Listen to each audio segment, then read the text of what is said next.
welcome to today's video.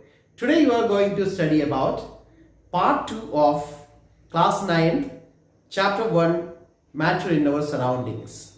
So those who have not watched the part 1 video, please go to the link provided here and watch it. Okay, let's go to the chapter. So dear students, in today's video we are going to deal with these important topics. They are change of states of matter, effect of change of temperature, melting point and boiling point, latent heat of fusion and evaporation, effect of pressure and evaporation and factors affecting evaporation. So let's move to the first topic. What is our first topic? Change of states of matter. So we know that matter can exist in any of the three states. They are solids, liquids and gas. So it depends on some conditions. What are those conditions? That conditions are effect of temperature and pressure. Temperature and pressure. Depending on the temperature, variations in temperature and pressure, a substance can exist in three states. They are solids, liquids and gases. Okay. Now, what is that effect of change of temperature? To learn it more clearly, that effect of change of temperature more clearly, we will do a small experiment or activity which you can perform at home itself. Let us see the activity. Required items for this activity are some ice cubes and a vessel. Put the ice cubes in glass vessel and leave it undisturbed for some time.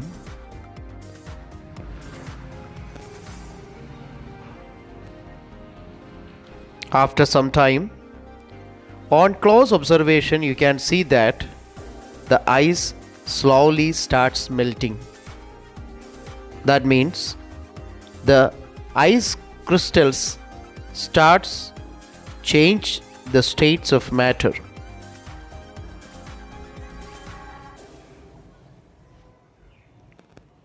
After some time, we can see that the whole ice crystals slowly convert into water. So we have seen that as temperature increases, the ice starts changing into water. But the temperature remains same till all the ice changes into water. Now take this water and starts heating. After heating, you can see that vapors are coming up. This shows the change of water to water vapor. So in the activity we have seen that when ice, that is a solid, when heated, what happened to it? It changed into liquid, that is water. It changed into water, that is in liquid state. On further heating of water, what happened to it? It changes into water vapor. Yes, dear students, on further heating, it got changed to water vapor, which is in gaseous form. So, how can we bring it back? Yes, when you cool it down, we can bring gaseous form into water, and on further cooling or condensing, we can bring it back to the solid form, that is ice. So this is called the change of states of matter. Is it clear? So we are going to study in detail the second point, that is effect of change of temperature. What is the effect of change of temperature? Yes, dear students, in our previous activity we have seen that when you apply heat on solid, it changes to liquid. On further heating, it changes to water vapor or gaseous state. On cooling down, we got that previous stages or previous states back. So in this case, we can see that this change of state of matter happened because of effect of change of temperature only. Yes. So in the first case, what had happened, when you start heating the ice, on a particular temperature, the whole ice crystals or whole ice cubes turned into water. So that temperature, that particular temperature is called as melting point. Okay, so what is melting point? The temperature required to change the solid state to liquid state. Okay, the temperature required to change from solid state to liquid state is called its melting point. The melting point of water is 0 degrees Celsius. So at 0 degrees Celsius, the whole ice got melted and it will change into water. So that is the effect of temperature, and the temperature required to change a substance from solid state to liquid state is called its melting point. Then what about boiling point? Boiling point means, you have seen here, on further heating water, what happened to it? It got converted to water vapor. So the temperature which is required to change from liquid state to gaseous state is called its boiling point. So two important terms we have to learn now. They are melting point and boiling point. So only one difference is there. What is that difference? Melting point means the temperature required to change from solid state to liquid state. Boiling point means the temperature required to change from liquid state to gaseous state. So is it clear to all? Okay. What is our next topic? That is latent heat of fusion and latent heat of evaporation. What is latent heat of fusion?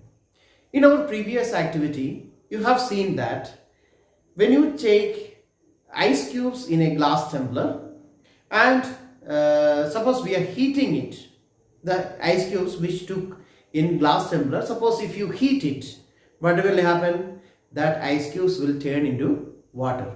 And suppose you are arranged to one thermometer to measure the temperature variations in between. So you can see that when you heat the whole solid crystals, that is ice cubes, all ice cubes, until and unless the whole ice cubes turn into water, till that time the temperature will remain constant. Do you got it? So that is called latent heat of fusion. So how can we define latent heat of fusion? The latent heat of fusion is defined as the amount of heat required to convert 1 kilogram of a solid into liquid without any change in its melting point. That is called a latent heat of fusion. Okay? Now, what is latent heat of evaporation? You can answer it yourself. What is latent heat of evaporation? Fusion means changing from solid state to liquid state. Then evaporation, latent heat of evaporation means the amount of heat energy required to change 1 kilogram of a liquid to water without any change in its boiling point. That is called the latent heat of evaporation. So is it clear, students? Okay. Now we will move to the next topic, that is effect of pressure. Yes, dear students, we have seen that by the effect of change of temperature, solid can be converted into liquid, liquid can be converted into gas. Now, what is the role of effect of pressure? Is there a role of effect of pressure? Yes. What is that role?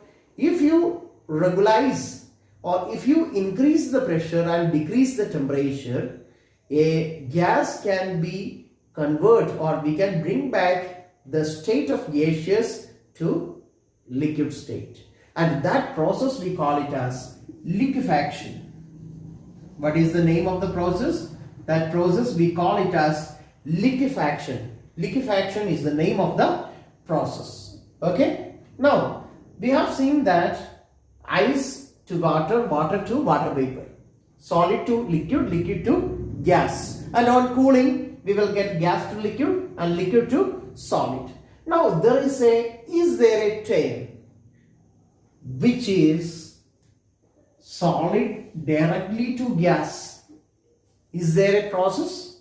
Yes, there is a process which is known as sublimation. What is the process called? The process called as sublimation. So what is sublimation? If a solid changes directly to gas without changing to the liquid state, then we call it as what? We call it as sublimation. Clear? So there is an activity to see the sublimation. A simple activity you can do at home also. I will explain the activity, what you have to do. You know that if you have headache, what will you do? You will, or your mother, she will apply some balm on your forehead. So we know that the balm is, obviously it will be solid, a jelly type. So when you apply it on your forehead, after some time you can't see that balm on your forehead. What had happened? That balm got evaporated to, yes, gas. Yes, dear students. So solid directly to gas. That is called what? Sublimation. So by the effect of change of temperature and effect of change of pressure, we can just make a schematic diagram for it. That schematic diagram will look like this. Here we can say that a solid, and here we can form a liquid, and here we will keep a gas. Okay. Now how can you change a solid to liquid? What is the process? We know that the process, we call it as what? We call the process as melting. How can you change liquid to gas? The process, what we call that process? We call that process to what? Liquid to gas? Vaporization. Vaporization is the process. And solid to gas and gas to solid, obviously only one name is there, that is called a sublimation. Solid to gas, gas to solid, that is sublimation. Now what you have to do to get back from gas to liquid? The process we call it as liquefaction. Liquefaction is the process. And how can you bring back liquid to solid? We call it as condensation or solidification. We can write it solidification. Solidification is the process. Freezing, solidification. Now, so this is the miniature form of change of states of matter. I hope it's clear to all of you. Dear students, now we have learned that a liquid can be converted into gas either by heating or decreasing pressure, isn't it? But have you ever observed that in our everyday life, this conversion, that is from liquid state to gaseous state, is taking place without reaching the boiling point? Because we have learned that what is meant by boiling point? Boiling point means it is the temperature at which liquid state can be converted into vapor state or gaseous state. But there are some stages or some examples. I can give you some examples. You know that water from ponds will get evaporated and will change into water vapor without reaching a boiling point. Yes, dear students. And if you want to dry up the wet clothes, you will spread it under sun. So what will happen? After some time, because of the temperature, the water from the clothes will be removed and you will get the dried clothes. So will it reach the boiling point? No. So what is that process called? That process we call it as evaporation. So we can define evaporation as the phenomenon of changing from liquid state to vapor state at any temperature below its boiling point. Then we call it as evaporation. Okay. What is evaporation? Evaporation is defined as the conversion of liquid state to gaseous state at any temperature below its boiling point. Okay, now let us see what are the factors affecting evaporation. There are some factors, 4 factors affecting the evaporation process. First one, increase of temperature. Increase of temperature is the first factor. And second one is increase of surface area. If surface area is more, evaporation will be more. Third one is increase of wind speed. If wind speed is more, evaporation will be more. Fourth one is decrease of humidity. Decrease of humidity. What is humidity? Humidity is the amount of water vapor in the atmosphere. That is called humidity. So you can see the examples related to these 4 points in our screen. Okay.